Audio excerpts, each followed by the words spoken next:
राजवीर दिलेर ने वो काम किया जो दूसरे नहीं कर पाए।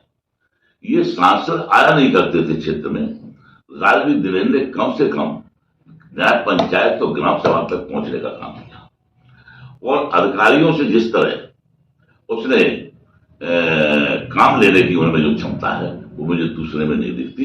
कभी गिड़गड़ा के राजवीर दिलेर ने अधिकारी से बात नहीं की, और जो बात जनता के हित की थी उसे बड़े वजनदारी के साथ उन्होंने रखा, और मैं समझता हूं कि उन्हें टिकट मिलेगी। नमस्कार दोस्तों, मैं शशांक वाशने, स्वागत है आपका मेरे इस चैनल पर। देश में लोकसभा चुनाव आ चुका है और ऐसे में हम बात करने वाले हैं आज हाथरस लोकसभा सीट की, क्योंकि सपा और बीजेपी के बीच जिस तरीके से उत्तर प्रदेश के अंदर जबरदस्त जंग देखी जा रही है, उससे तो ऐसा लग रहा है कि दोनों ही पार्टियां एक दूसरे से सीटें ज्यादा से ज्यादा छीनने की कोशिश में है। ऐसे में हम बात करने वाले हैं हाथरस लोकसभा सीट की, और हमारे साथ मौजूद हैं हाथरस के दिग्गज नेता रहे यशपाल सिंह चौहान जी, जिनसे हम हाथरस लोकसभा सीट के समीकरण को समझेंगे।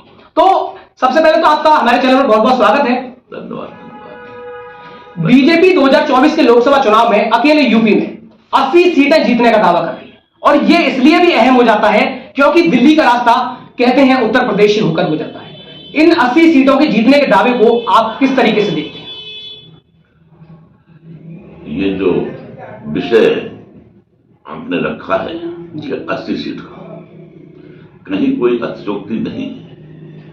माननीय मोदी जी ने और पार्टी ने राष्ट्रीय स्तर पर भारतीय जनता पार्टी का कार्यकर्ता बूथ तक है, और उसने जो काम किए हैं सरकार ने, केंद्र सरकार ने और प्रदेश सरकार ने, जब चुनाव का जहां विषय आता है तो दोनों के ही सामंजस्य से दोनों के किए हुए कामों का मूल्यांकन होता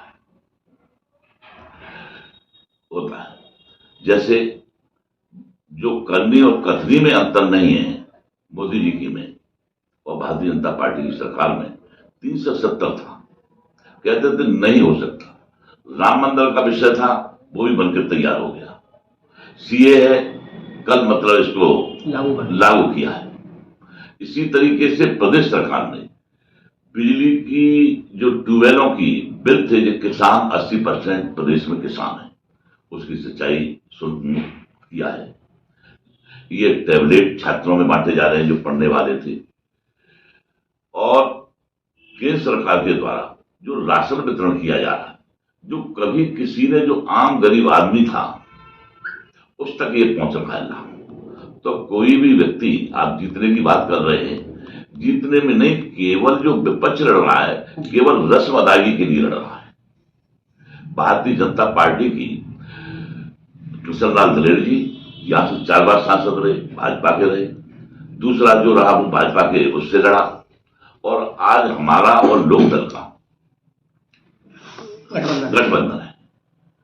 और आज हाथरस सीट की जो बात की, कम से कम 5 लाख से चुनाव जीतेंगे, और केवल ये रस्म अदायगी के लिए दूसरे दल तो चुनाव लड़ रहे हैं, और किसी दल के पास कैंडिडेट नहीं है, बचना चाहते हैं। सपा की जो बात आ गई, सपा का आप देखना जो परिवारवाद है, इसको लेके बड़ी भ्रांति है।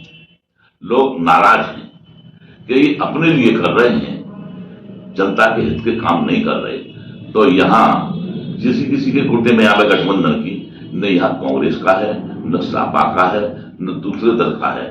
कम से कम 5 लाख से ऊपर से यहाँ का प्रत्याशी जीतेगा, और जो दूसरा विपक्ष लड़ेगा वो केवल रस्म अदायगी के लिए लड़ेगा। हम पिछले बार के हाथरस लोकसभा सीट का समीकरण देखें तो 2009 में आरएलडी के साथ बीजेपी का गठबंधन था और आरएलडी ने इस सीट को जीता था। उसके बाद जो है 2014 में और 2019 में बीजेपी ने इस सीट पर जीत दर्ज की है।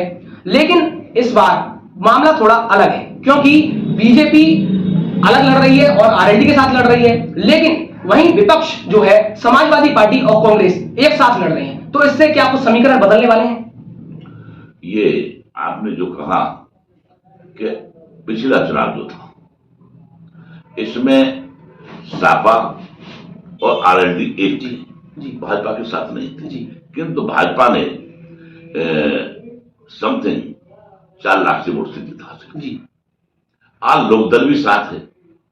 2 विधानसभाओं में इगलास सादाबाद और अन्य में थोड़े थोड़े करके लोक दल का लगभग 3 लाख वोट है। जी।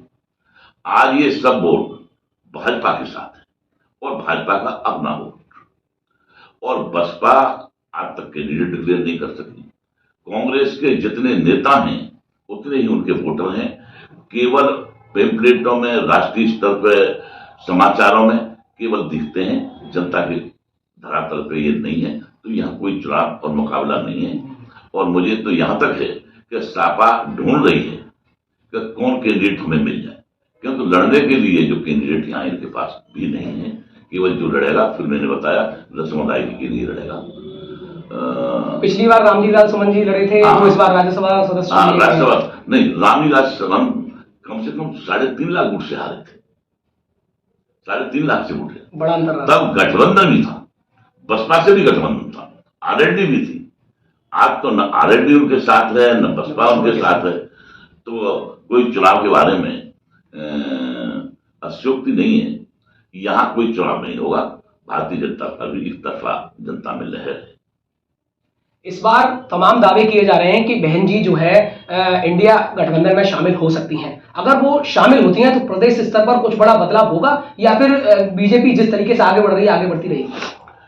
80 नहीं, देश में 400 सीट से कम नहीं आएगी जी, क्योंकि विपक्ष कहीं है ही नहीं, क्योंकि उनकी करनी और कथनी में अंतर है। कांग्रेस का है, नीतीश भी अलग जो गठबंधन बनाया था जी, ममता बनर्जी भी चुनाव में साथ लेके नहीं चलना चाहती, और यहां भी अभी जो सीट बदल रहे हैं थोड़े से ही समय में अपने परिवार की समाजवादी पार्टी कभी शिवपाल सिंह को बनाऊ लड़ाती है, कभी धर्मेंद्र को लड़ाती है, कभी दूसरे को, और वो कैंडिडेट स्वयं नहीं लड़ना चाहते।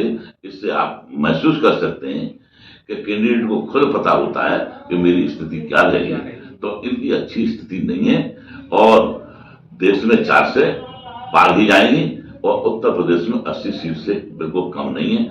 80 सीट ही नहीं, किंतु मार्जिन जो होगा लाखों में होगा। किशनलाल दिलेर जी जो आपके मित्र रहे हैं, आज उनके बेटे मौजूदा सांसद हाथरस सीट से हैं। उनका वर्तमान कार्यकाल कैसा रहा? उनके कार्यकाल को आप किस तरीके से, किस नजरिए से देखते हैं? मैं किसी पर टिप्पणी नहीं करना चाहता। पिछले कैंडिडेट ने जी, जो सांसद रहे होंगे उन्होंने काम किए होंगे, कुछ अच्छे भी किए होंगे जी, किंतु अब तक 4 टर्म किशनलाल दिलेर जी रहे, हमारे बड़े पारिवारिक संबंध और मित्र भी थे।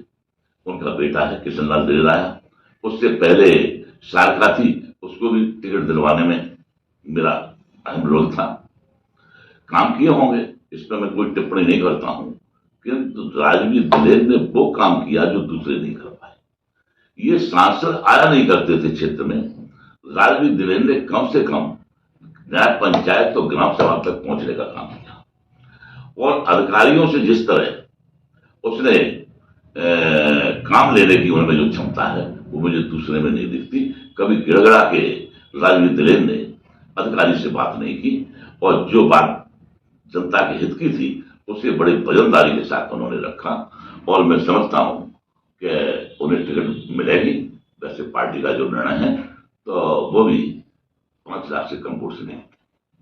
अगर हाथरस लोकसभा सीट से पुनः राजवीर सिंह दिलेर जी को टिकट मिलती है तो समीकरण कैसा रहने वाला है? राजवीर दिलेर अभी टिकट नहीं है, यहाँ होल्ड पर चली गई है। यहाँ की और अलीगढ़ की कुछ और भी सीटें हैं, 51 सीटों पर भी घोषणा करी है हाईकमान ने, 51 की है जी, किंतु राजवीर पर कोई नेगेटिव नहीं है। ये पार्टी का जो निर्णय हो वो सिरोधारी है, किंतु राजवीर को टिकट मिलती है तो ऐतिहासिक जीत होगी, ऐतिहासिक। आप हाथरस की राजनीति में अहम योगदान रखते हैं और काफी आपने चुनाव लड़े हैं और काफी बढ़िया तरीके से आपने जीत भी हासिल करी है, लेकिन कुछ चुनावों में ऐसा रहा कि कुछ मामूली अंतर से आप हार गए। लेकिन अब भविष्य की रणनीति आपकी क्या होने वाली है? आगे आपका क्या हो, कैसे करें? मैं जो है 5 चुनाव लड़ा जी, जीता भी, प्रदेश के मैं भाजपा बनाना का जनरल सेक्रेटरी और ट्रेजरर भी था, और सब बड़े जितने नेता थे, मुझे सौभाग्य है सिकंदराबाद जनता का और सिकंदराबाद जनता के आशीर्वाद से स्थिति मिली यहाँ चाहे राजनाथ सिंह राष्ट्रीय अध्यक्ष के रूप में रहे हों, चीफ मिनिस्टर के रूप में रहे हों, कल्याण सिंह जी भी रहे हों, अडवाणी रहे हों, जोशी जी रहे हों, यहाँ मेरे यहाँ तो व्यक्तिगत आए और संपर्क भी रहा है। आज जो रणनीति की बात जो कही, जो चुनाव मुझे जनता ने इसने जब जब भी मैं लड़ा, जीता या हारा, पिछले वोट से मुझे बढ़ के हमेशा वोट मिले और जनता का भी आज भी स्नेह और प्यार है।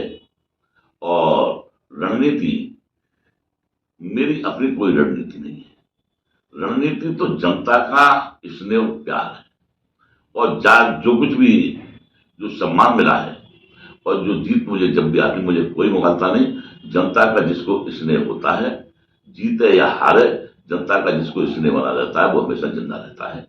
और पार्टी का जो भी कैंडिडेट होगा उसके साथ हम लोग हैं और हमारे जितने साथी हैं, जितने पार्टी के अलावा और भी हैं, वो भी साथ में।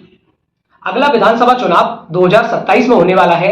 2027 के विधानसभा चुनाव में क्या कुछ मन में आपके है कि आगे भी चुनाव लड़ना है? कभी राजनीतिक व्यक्ति की आकांक्षा पूरी नहीं होती, किंतु मेरा ये है कि नौजवान को आगे आना चाहिए। ये आप बड़ी बात कह रहे हैं कि आप ना रोके रहकर नौजवान आगे आए। नौजवान को आगे आना चाहिए और ऐसे नौजवान होने चाहिए जो जनता के लिए, समाज के लिए काम करें।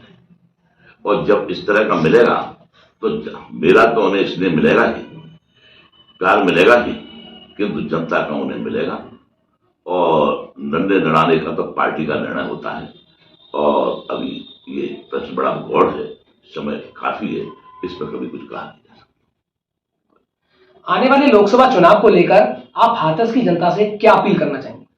हाथरस की जनता से, क्योंकि भारतीय जनता पार्टी, सबको पता है कि देश में भारतीय जनता पार्टी की सरकार है और जो काम थे भारतीय जनता पार्टी ने किए, चाहे 370 हो,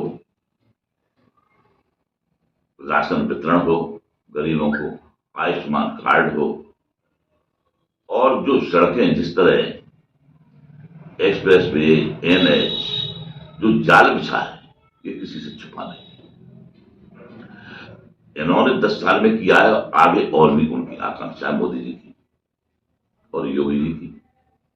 इसका सरकार में आना तो निश्चित ही है, किंतु कितने मार्जिन से प्रत्याशी उनके जीते और 400 को और आगे पार करें, यही हमारी इच्छा है। और जनता में अब कोई भ्रम नहीं है कि सरकार आ रही है, भारतीय जनता की पार्टी आ रही है और जहां भी जो भी लड़ेगा वो कम से कम 5 लाख कुर्सी जीते। बहुत बहुत धन्यवाद आपका जो आपने अपना समय दिया। धन्यवाद।